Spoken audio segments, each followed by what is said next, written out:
कुल देवता कुल देवी पूजा साधना अनुष्ठान। मित्रों, कुल देवता का तात्पर्य है जिस देवता की कृपा से कुल में अभिवृद्धि हुई है, परिवार को सदैव एक अभय छत्र प्राप्त होता रहा है। कुल देवता ही साधक को समस्त प्रकार के वैभव, उन्नति, शक्ति, प्रतिष्ठा, सुख, शांति प्रदान करने में सक्षम होते हैं यदि उन्हें साधना द्वारा प्रसन्न कर लिया जाए तो। मित्रों, आज भारत के बहुत सारे परिवारों को अपने कुलदेवी देवता के बारे में जानकारी नहीं है। इसके कारण वे अपने कुलदेवी देवता की पूजा साधना नहीं संपन्न कर पा रहे हैं। परिणाम स्वरूप ऐसे लोगों के जीवन में एक नकारात्मकता का भाव बढ़ता ही जा रहा है। हर एक जीव पूर्व संचित कर्मों के प्रारब्ध स्वरूप अगला जन्म धारण करता है और नए कर्मों से आगे की यात्रा करता है। कर्म करने के लिए मनुष्य स्वतंत्र है, पर एक शक्ति है जो जीव को सत्कर्म करने और आगे की यात्रा सफल बनाने के लिए हमेशा मार्ग दिखाकर सही रास्ते पर रखती है। वो है कुलदेवी और इष्ट देव। प्रत्येक हिंदू परिवार किसी न किसी देवी, देवता या ऋषि वंशज से संबंधित है। उसके गोत्र से यह पता चलता है कि वह किस वंश से संबंधित है। मान लीजिए किसी व्यक्ति का गोत्र भारद्वाज है तो वह भारद्वाज ऋषि की संतान है। इस प्रकार हमें भारद्वाज गोत्र के लोग सभी जाति और समाज में मिल जाएंगे। इसके अलावा किसी कुल के पूर्वजों के खानदान के वरिष्ठों ने अपने लिए उपयुक्त कुल देवता अथवा कुलदेवी का चुनाव कर उन्हें पूजित करना शुरू किया। उसके लिए एक निश्चित स्थान पर एक मंदिर बनवाया जिससे एक आध्यात्मिक और पारलौकिक शक्ति से उनका कुल जुड़ा रहे और वहां से उसकी रक्षा होती रहे। किसी भी कुल में आत्मा उस कुल के देवी देवता की अनुमति के बाद ही जन्म ले सकती है और उनकी सदैव कृपा रहती है। जिस ऋषि गोत्र के पूर्वजों ने वंशवृद्धि और उन्नति के लिए जिस पारलौकिक शक्ति को पूजा हो, वो पीढ़ी दर पीढ़ी उनके रक्त में सदैव वास करती है। शास्त्रों के अनुसार कुलदेवी की कृपा के बिना कोई कार्य पूरा नहीं हो पाता है।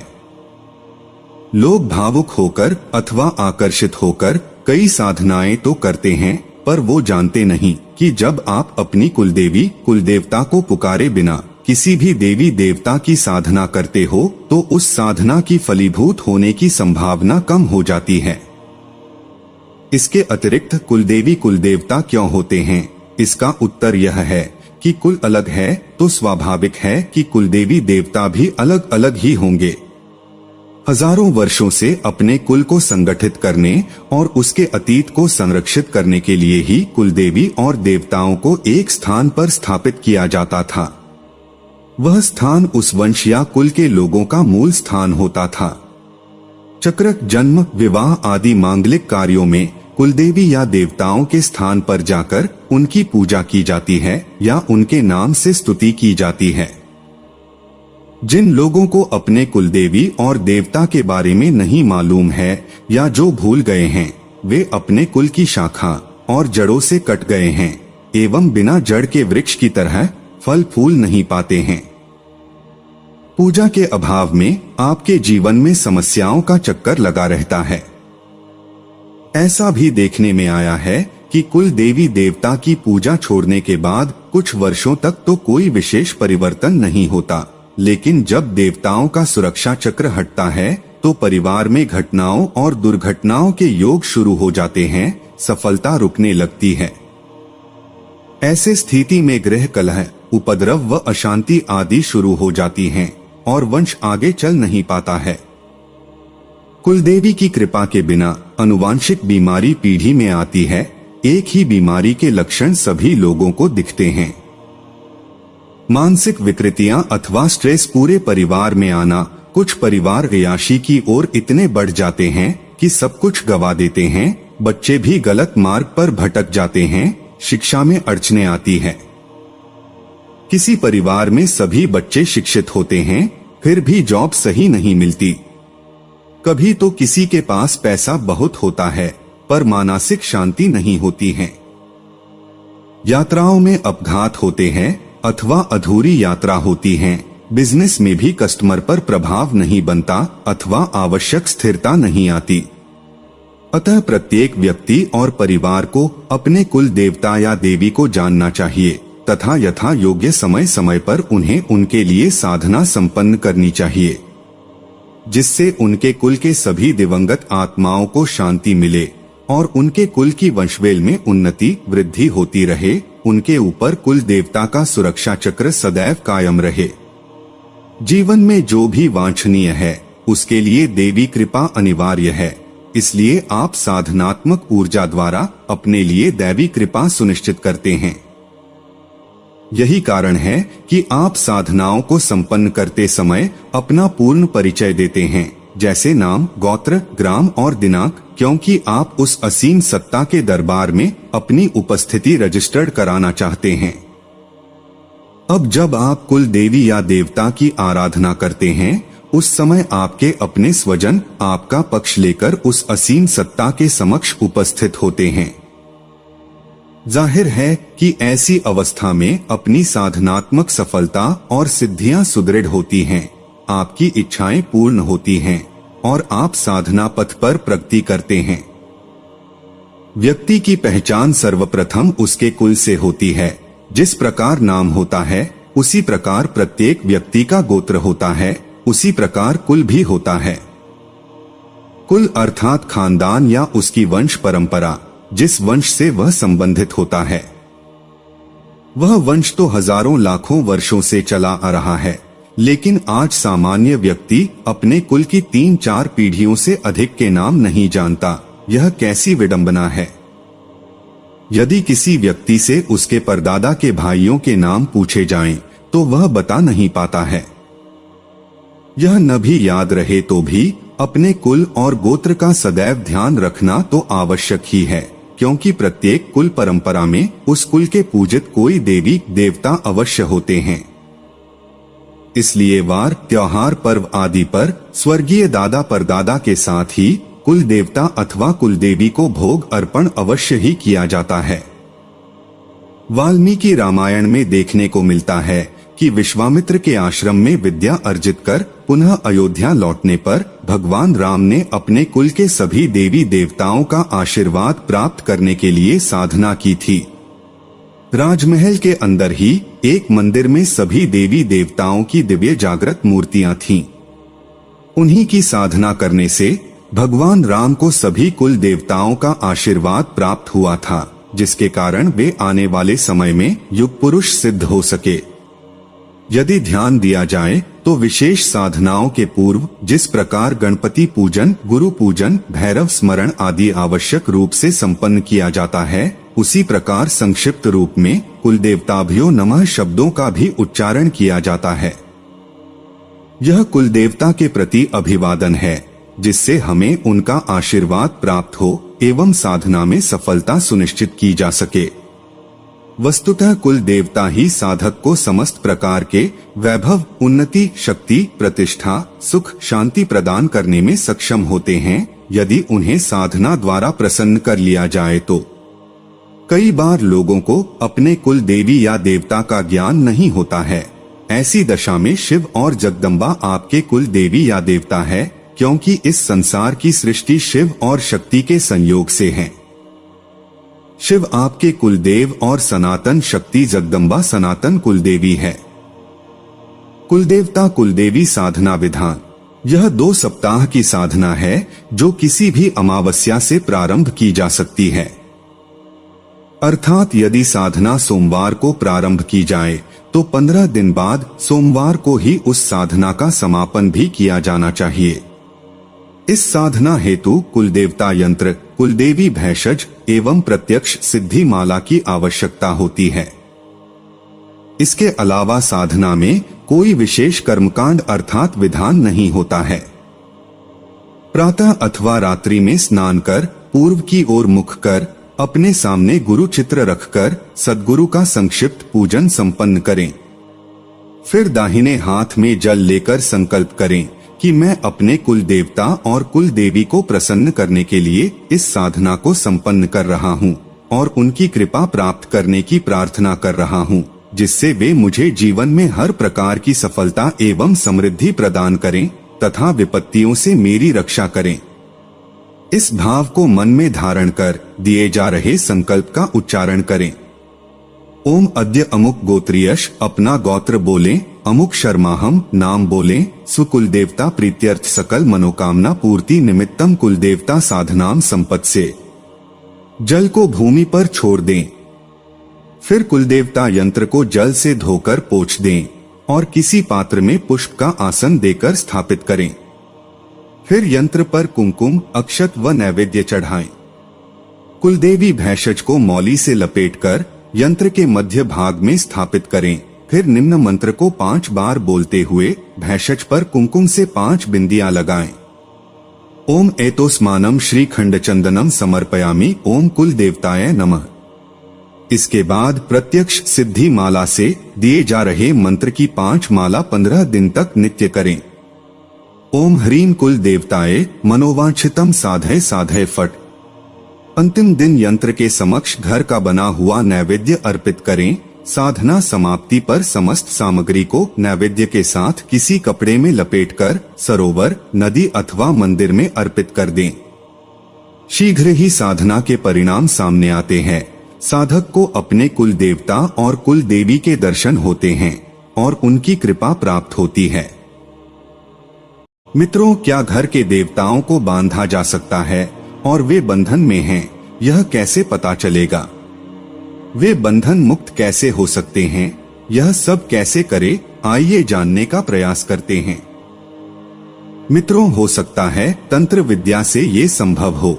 इसे पता लगाने का कोई वैज्ञानिक तरीका तो नहीं है, लेकिन ऐसा माना जाता है कि अगर किसी के घर के देवता है तो वो परिवार के किसी सदस्य से संपर्क में रहते हैं या स्वप्न में दिखाई देते हैं।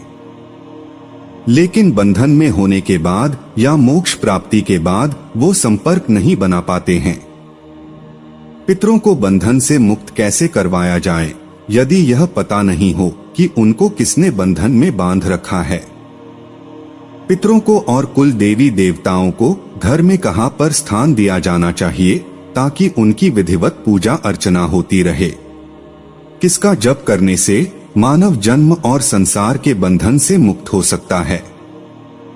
क्या किसी तांत्रिक द्वारा किसी परिवार के पितरों को तंत्र के माध्यम से बांधा जा सकता है? ऐसे बंधन को मुक्त करने का उपाय क्या है? अपने कुल के देवी देवता का पता कैसे लगा सकते हैं? मित्रों, जिस तरह से उन्हें हवि आदि देकर संतुष्ट किया जाता है, उसी प्रकार उन्हें मंत्रों तंत्रों द्वारा बांधा भी जा सकता है अथवा उनसे अधिक शक्तिशाली शक्तियों के प्रयोग से उन्हें त्रस्त भी किया जाता है। ऐसा अक्सर तब होता है जब कोई परिवार का सदस्य अथवा जिसे आपके परिवार की पूर्ण जानकारी हो कोई तंत्र प्रयोग करवा रहा हो। जरूरी नहीं यह तंत्र प्रयोग वह आपको या परिवार के किसी सदस्य को परेशान करने के लिए करवा रहा हो। कभी कभी दुख से मारे लोग गलत रास्ता भी पकड़ लेते हैं सफलता या कार्य सिद्धि के लिए। ऐसे में अपने कार्य सिद्धि के लिए किए गए गलत तंत्र प्रयोग आपके परिवार के देवता आदि को बांध देते हैं। ऐसे में एक कार्य भले ही बन जाए, परंतु पूरा परिवार देवताओं के श्राप और कोप का भागी बनता है। उसके बाद वह सदस्य स्वयं भी ज्यादा सफल नहीं हो पाता। क्षणिक सफलता जरूर मिल जाती है, परंतु जीवन के दूसरे दुख और असफलता उसे जकड़ लेती है। कैसे पता करें कि देवता बंधे हुए हैं? मित्रों, इसका सीधा उत्तर तो प्रश्न शास्त्र द्वारा पता करना है। किसी ज्योतिष से मिलिए और आपको पूछना है कि प्रश्न शास्त्र से आपको यह जानकारी दे, उस पहले इस विषय में नहीं बताइएगा। उससे ही पूछे कार्य क्यों नहीं बन पा रहे हैं। यदि ज्योतिष सही में प्रश्न शास्त्र का ज्ञाता होगा तो वह बता देगा। दूसरे भी बहुत से कारण हो सकते हैं कार्य सिद्धि न हो पाने के, यह सब भी प्रश्न शास्त्र द्वारा जाने। यदि देवता बंधन में है तो कैसे मुक्त होंगे? मित्रों, इसका उत्तर सीधा नहीं है, क्योंकि इससे पहले यह जानना जरूरी है कि बंधन कैसा है, किस शक्ति आदि का है, कैसा प्रयोग हुआ है आदि को जानकार ही बंधन खुलते हैं। कुछ बंधन तो समयावधि बीत जाने पर स्वतः ही खुल जाते हैं, कुछ मामूली पूजा पाठ से तो किसी के लिए कुछ प्रयोग आदि भी करने पड़ते हैं। यह सभी इस बात पर निर्भर है कि कैसे कर्म हुए हैं बांधने के लिए और क्यों। यह सुंदर प्रश्न है, क्या घर के देवताओं को बांधा जा सकता है? मित्रों, कुछ लोगों के प्रश्न हैं कि घर के देवता बंधन में हैं, यह कैसे पता चलेगा, वे बंधन मुक्त कैसे हो सकते हैं? पितरों को खोलने का मंत्र, कुलदेवी को खोलने का मंत्र क्या है, इस वीडियो में सबका विस्तार से उत्तर दिया है। घर की कुलदेवी देवता, इष्ट देवता, पितृदेव आदि सहायक आत्माएं हैं जो हमारी रक्षा करती है। यह परिवार में तरक्की, खुशहाली लाती हैं। जिस तरह से उन्हें पूजा, भोग, मान्यता इत्यादि से संतुष्ट किया जाता है, उसी प्रकार उन्हें मंत्रों तंत्रों के माध्यम से बंधा जा सकता है। तंत्र मंत्र की दुनिया में ऐसा सुनने में आता है कि घर बांधा गया है। घर बांधने के दो विचार होते हैं, जिसमें एक यह है कि उसमें रहने वाला स्वयं के घर को नकारात्मक ऊर्जा से दूर रखने या बाहर करने के लिए उसे बंधवाता है, जिसे घर कीलन करना भी कहते हैं। इससे घर में बाह्य नकारात्मक ऊर्जा प्रवेश नहीं कर पाती या बाहर निकल जाती है। यह स्वयं की सुरक्षा, शांति, समृद्धि के लिए किया जाता है। दूसरा विचार नकारात्मक भाव के लिए व्यक्ति द्वारा होता है, अपनी विपक्षी घर के लिए, जिससे उसका शत्रुता, द्वेष, ईर्ष्या आदि हो। इस कृत्य कार्य से उसकी शांति छीन जाती है, समृद्धि, विकास रुक जाता है।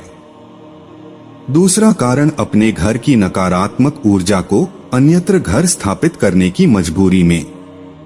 मजबूरी का अभिप्राय यह हो जाता है कि ऐसी कुछ नकारात्मक ऊर्जाएं होती है जिन्हें दूसरा स्थान मिले तभी वे पहले स्थान को छोड़ती हैं।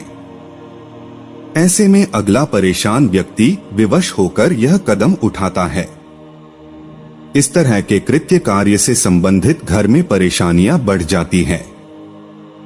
गृह क्लेश बढ़ जाना, बाहरी झगड़े मुकदमे होना, प्रतिभा का सदुपयोग न होना, धन की लगातार कमी होते जाना, पढ़ाई लिखाई छूट जाना या पढ़कर भी बेकार होना, शादी विवाह में देरी आदि सांकेतिक लक्षण है। कुल मिलाकर घर की समृद्धि, शांति छीन जाती है। मुख्य लक्षण घर में उदासीनता छाना, पुरुष महिलाओं में चारित्रिक दोष आना, घर के पुरुषों द्वारा मद्यपान करना आदि तामसिक लक्षण उत्पन्न हो जाते हैं। मध्य रात्रि में अक्सर नींद टूट जाना, खूब भोजन करना, जूठे बर्तन देर तक पड़े रहना, खानदान से रिश्ते खराब होते जाना, बीमारियों का प्रवेश होना। सबसे बड़ा लक्षण तो यह है कि घर के कुछ सदस्यों को अन्य सदस्यों के अलावा अन्य के होने का आभास होना। यदि कर्म करने के बाद भी परिणाम शून्य प्राप्त हो तो समझ लीजिए कुछ ना कुछ बाधा जरूर है। घर में प्रतिदिन कलेश होना, अकारण ही झगड़ा होना, घर की वृद्धि थम जाना आदि संकेत है।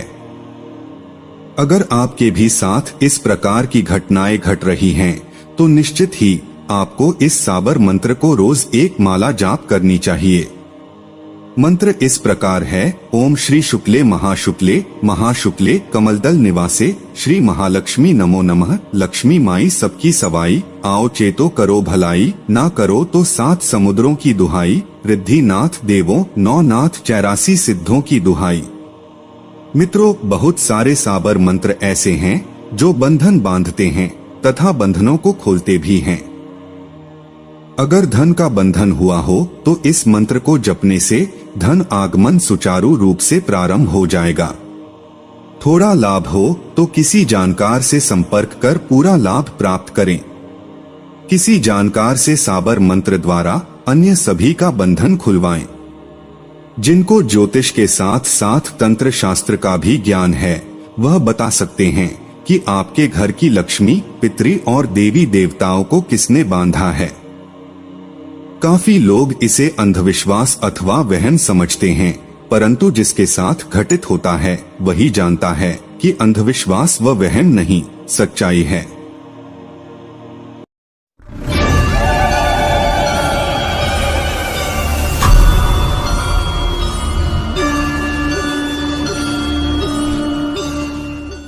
मित्रों, जैसे कि हमने पिछले वीडियो में कुल देवता का कृपा पाने के लिए साधना को बताए थे, लेकिन कुछ ऐसे भी लोग हैं जिन्हें उनके कुलदेवी के बारे में पता नहीं है, जिसके कारण वे लोग अपने कुलदेवी या देवताओं की कृपा से वंचित है। उन्हें बहुत से समस्याओं का सामना भी करना पड़ रहा है। ऐसे तो कुलदेवी या फिर कुल देवता का पता नहीं होने के कई कारण हो सकते हैं, जैसे कि वर्षों से परिवार के साथ नहीं रहना, पूर्वजों के द्वारा पुराने रीति रिवाज त्याग करना। इसके अलावा और भी कई सारे कारण हो सकते हैं। कुलदेवी का पता नहीं होने के कारण उनकी पूजा नहीं हो पाती है और इस कारण से कई सारी समस्या घर में पैदा होती हैं। मित्रों, अगर आपको भी नहीं पता है कि आपकी कुलदेवी कौन है, तो आज हम आपको इस वीडियो के माध्यम से कुलदेवी की खोज कैसे करें यह जानने का उपाय बताने वाले हैं तथा कुलदेवी का पता लगने के बाद उनकी स्थापना कैसे करें और उनको प्रसन्न करने का तरीका बताने वाले हैं। तो वीडियो में अंत तक बने रहे। मित्रों, इस प्रयोग को आपको शुक्ल पक्ष के दिवस मंगलवार से करनी है। सबसे पहले सुबह के समय स्नान आदि करके एक साबुत सुपारी ले उसे स्नान करवाए और एक पाट को अच्छे से स्वच्छ करके लाल रंग का वस्त्र बिछाए। इसके बाद साबुत सुपारी को पाट पर स्थापित करे। धूप आदि दिखाने के बाद अब आप प्रार्थना करें कि हे हमारे कुल गोत्र के देवता, आप कौन हो, आप कहाँ हो, इस बारे में मुझे पता नहीं है। इसके लिए मैं इस सुपारी में आपका आवाहन करता हूँ। ऐसा 3 बार बोलकर सुपारी की पंचोपचार पूजा करे और घर के मंदिर में स्थापित करे। ध्यान रखें कि आपको कुलदेवी की प्रार्थना हृदय से करनी है। आपकी आवाज में कुलदेवी को पाने की स्नेह रहनी चाहिए, तभी आपको जल्दी सफलता मिलेगी। मित्रों, अब आपको एक बार फिर से रात्रि को प्रार्थना करना है कि हे हमारे कुल गोत्र के कुल देवता, आप कौन हो, मैं आपको जानना चाहता हूँ। कृपया मेरे सपने में आकर मुझे मार्गदर्शन प्रदान करे। इस प्रार्थना को करने के बाद सुपारी को अपने तकिए के नीचे रखकर सो जाएं। मित्रों, आपको 11 मंगलवार तक इसी तरह करना है। मंगलवार के दिन आपको उपवास करना है। यह क्रिया करने से निश्चित ही आपके कुलदेवता या देवी आपको सपने में आकर आपका मार्गदर्शन करेंगे तथा अपने स्थान के बारे में भी बताएंगे। इन 11 दिनों तक आपको ब्रह्मचर्य का पालन करना है। जब यह क्रिया करे तो शुद्ध रहे, शुद्ध वस्त्र धारण करे, मांस मदिरा से दूर रहे और श्रद्धा पूर्वक पूजा अर्चना करें। यह करने से आपके वर्षों से भूली हुई कुलदेवी की समस्या का हल आवश्यक होगा। आपको आपकी कुलदेवी स्वप्न में आकर मार्गदर्शन करेंगी।